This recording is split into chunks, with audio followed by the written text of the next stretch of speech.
This is a post by Inquirer.net, and ito siya. I'm not sure if it's gonna focus. Ayun, so napataas ang mga kilay ko today or this morning nung nabasa ko siya.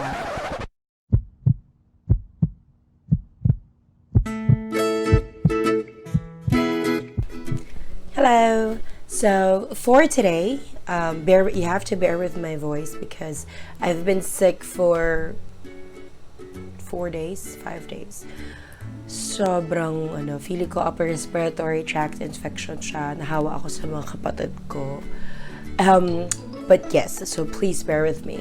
This post is actually a rant about something, or a reaction video about something that I read online today. So a friend of mine, Mads Pastanya, posted this, or shared this post. Actually, this is a post by Inquirer.net, and ito siya. I'm not sure if it's gonna focus. So yeah, basta it's a statement or a quote from presidential spokesman Salvador Panelo when he was asked if there is currently a mass transport crisis, which the militant group Bayan earlier claimed as all 3 train systems in the capital region crashed just within a week. So ang sabi nito ni Sir Panelo was that mukha namang wala pa. Wala, kasi nga nakakarating pa naman yung mga dapat makarating sa kanilang paparoonan. What? Ayun, so napataas ang mga kilay ko today or this morning nung nabasa ko siya. And so I shared my own 2 cents, or I shared my 2 cents regarding this matter. So, I'm gonna read it off na lang. The one I posted. Para din dun sa mga tinatamad magbasa. Medyo napahaba po kasi yung post ko. But yes. So I said, quote unquote, leave earlier to get to your destination earlier is one of those easier said than done statements. Let us not forget the fact that most commuters have families and kids they need to take care of. Sometimes it's not a matter of time management. That is just one factor amongst hundreds. Sometimes all you really have is that 1 or 2 hour travel time and you do not have the luxury to a lot more. It's not just even getting to or coming home from workplaces. What about those who have emergent situations? How about those who are sick and would just love to get home instead of going through a gruesome battle with fellow commuters? How about those kids who are waiting to be picked up by their parents? How about the PWDs, seniors, and pregnant women who are already having troubles commuting as it is? Mukha namang wala pa. You know for a fact the people will eventually get to where they're supposed to unless they die in the process of getting there. So don't let that be your basis of a crisis.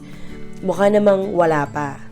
We don't need that privileged attitude. Just admitting that there is a transport crisis is one step forward to a resolution.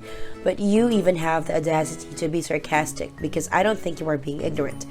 You're too old for that. And that makes it a ton worse.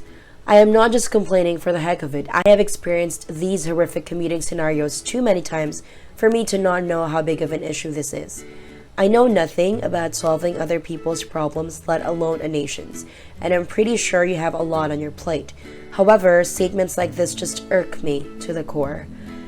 Instead of saying nonsensical things ever so casually, get down to the bottom of the problem. Immerse yourself in the current situation, think of several solutions, then put them into action.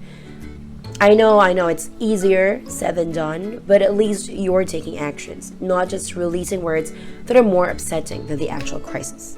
Alright, so that was my post. Ang dramatic lang yung pagka-deliver ko, no? But, nakakainis kasi, actually, hindi lang naman transport crisis yung meron talaga tayo. We are also going through a traffic crisis na talaga. It's not just bad traffic, it's not just heavy traffic.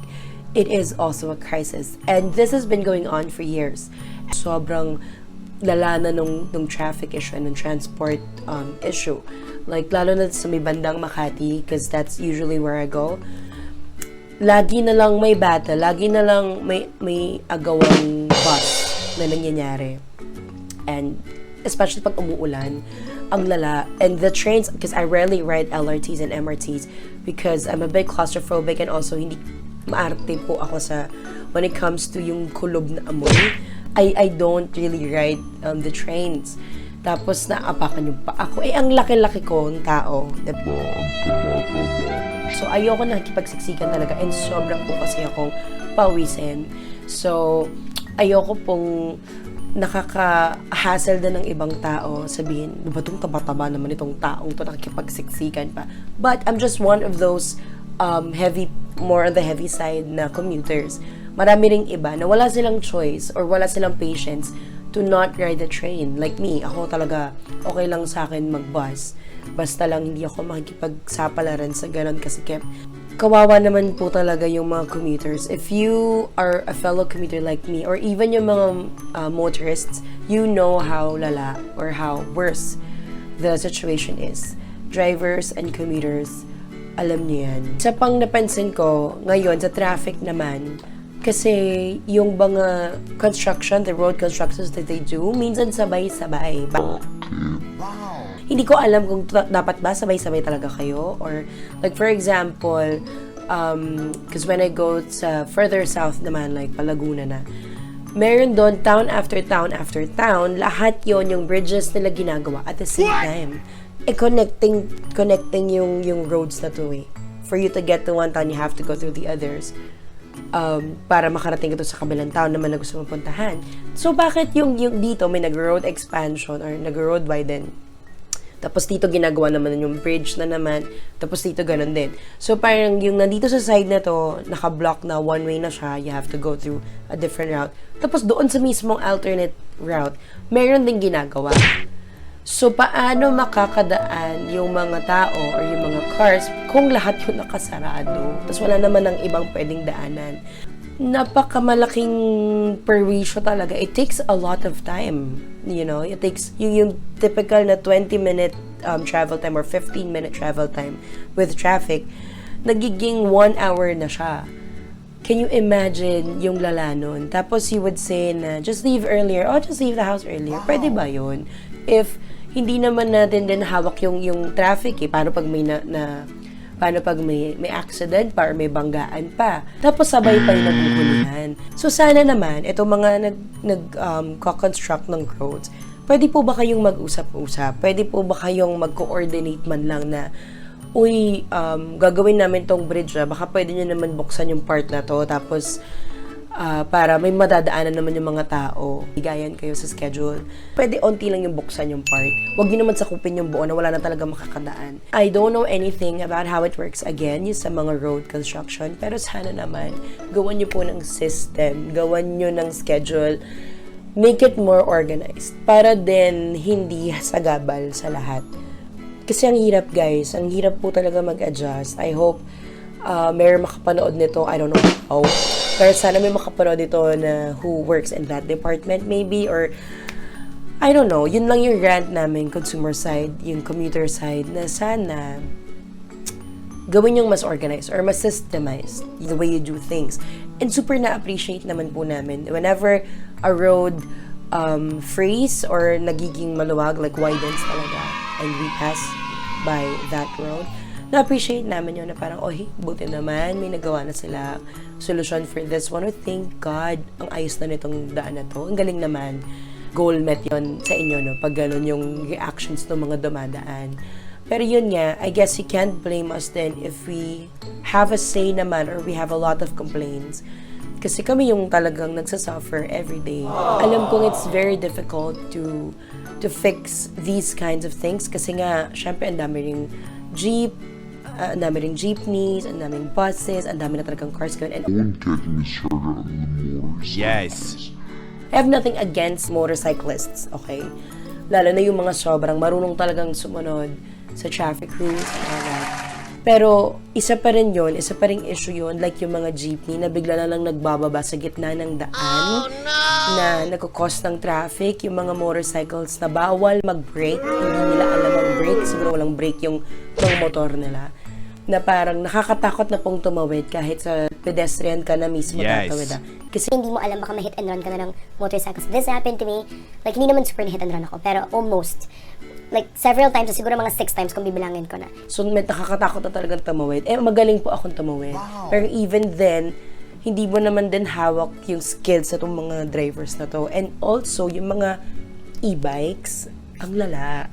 Nasa highway po na minsan nagdadrive bata or minsan nagdadrive yung mga matanda or babae na walang pakialam na parang nasa gitna ako ng daan sa highway. I mean, siguro kung nasa loob kayo ng village, okay lang, I guess. Kung pupunta ka lang sa ganyan, bibili ka sa bakery, bibili ka ng ice or whatnot, I think it's okay. Pero yung nasa highway ka na alam mo naman na dapat skilled yung drivers, huwag ka naman makipagsabayan, please. Yes. Yung mga bikes, stay on your lane. I think ito yung mga bagay na hindi natin mabiblame sa government. I think ito yung mga bagay na mabiblame natin sa sarili natin. Are we adhering to the traffic rules? Are we adhering to the road policies? Ganyan. Kasi if not, mag-commute ka na lang. Don't be a driver kung hindi mo rin naman kayang sumunod kasi nakakakos or nakaka-add ka lang dun sa problema natin on the road. Yan pa yung mga nag-road rage. Na ako din personally, madalas passenger lang naman ako, pero ako yung naapektuhan sa mga medj bobs na drivers. Ang pangit man nung term, sorry for that. Pero nakakagigil po talaga. Tapos mayroon din mga pedestrians na hindi naman din marunong tumawid sa tamang tawiran. And, so alam yun, yung mga nagkakagulatan, parang ikaw nagdadrive ka lang, or nasa ka bigla may tatawid, or minsan naman nandun ka sa tamang tawiran, bigla na lang may sisingit, or bigla na lang din may magmamabilis na ewan mo kung saan nanggaling. So yan, napapaos na ko lalo. Pero yung mga bagay na I guess, kailangan din nating i-check yung mga sarili natin if we are adhering, or are we adding to the current crisis na meron na tayo. Again, I don't know how to fix the problem. Nag-rant lang ako or siguro sinasabi ko lang yung 2 cents ko. Baka may makuhang idea yung mga tao on how to make things better. Alam ko na dahil sa crisis that we're going through, sobrang heightened yung emotions. Like, gusto lang natin lahat makauwi or gusto lang natin lahat makapunta sa dapat nating puntahan. So, siguro kailangan din natin gawin yung part natin. Like for example, pag one way na magbigayan na kayo, pag joining yung roads, siguro kailangan magbigayan. Yung zipper method na tinatawag, yung in-out, in-out. Yung one lane in and then the next lane out, one lane in, the next lane out, in. Gusto ko talaga yung in-out, pinipilit ko talaga siya. Kasi hindi naman siguro tayo mamamatay sa short time frame like a few seconds, 5 to 10 seconds na papapasukin mo yung isang car para lang hindi na magkaroon ng bara. Yung iba kasi, papasok na isa, susundutan agad ng isa, as in bumper to bumper talaga. No, hindi ka pwedeng dumaan. Bawal sumingit. Yun yung mindset natin na I guess kailangan nating baguhin para naman maging medyo mabawasan na yung stress on the road, diba? Hindi ma-resolvean agad ng government yung problema. At least tayo mismo as fellow commuters and as fellow motorists na we share the same road naman kasi. Para kahit papano, hindi na tayo madagdag or dumagdag dun sa stress, sa build-up ng stress na nadudulot itong transport and traffic crisis. Again, this video is just my 2 cents. Wala akong pinapanigan. Siguro gusto ko lang din magbigay ng suggestions ko since commuter talaga ako. Let's just pray that the government finds good solutions and not just temporary ones but long-term solutions to avert this problem para happy na lang din. Thank you for watching this rant or this reaction video. Sana din po pala, by the way, kung government officials kayo, wag naman po kayo basta-basta nag-release ng statement na nakakagalit lalo sa mga citizens. Kasi if hindi nyo naman alam yung effect or yung talagang gravity of the situation, mabuti po muna, I guess, is to expose yourself to what's really happening. Kung hindi naman kayo kasi daily commuter, hindi nyo maiintindihan yung hassle or yung impact nito sa mga daily commuters. Kaya, bantayan po natin yung actions natin as well as our words before natin i-release to the public. Kasi kawawa po talaga kayo pag nabash kayo. So, we all want peace. We all want like an organized country. We all want that. So let's do our parts. Kung ano yung dapat natin gawin or kung ano yung pwede natin gawin, gawin na lang natin. Stay safe you guys. Bawasan na init ng ulo pag nagko-commute and ingat lagi.